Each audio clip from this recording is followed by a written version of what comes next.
राज्य सरकारनं मराठा समाजाला दिलेल्या अधिसूचनेवरून खरं तर मराठा क्रांती मोर्चा आक्रमक झालेला आहे। सरकारनं दिलेल्या अधिसूचनेचा आणि आरक्षणाचा काही संबंध नाही असा आरोप जालन्यामधील मराठा क्रांती मोर्चानं केलाय।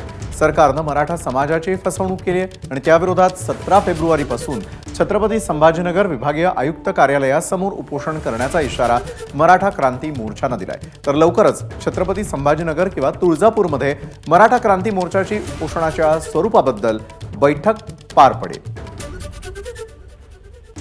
अधिसूचना ही संपूर्णतः मराठा समाजाची फसवणूक आहे। या अधिसूचनेचा आणि मराठा आरक्षणाचा कुठेही काही संबंध नाही।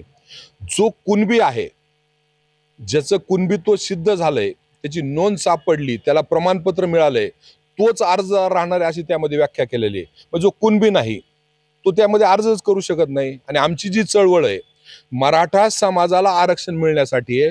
मराठा असलेल्या कुठल्याही व्यक्तीशी या नोटिफिकेशनचा संबंध नाहीये। एबीपी माझा, उघडा डोळे बघा नीट।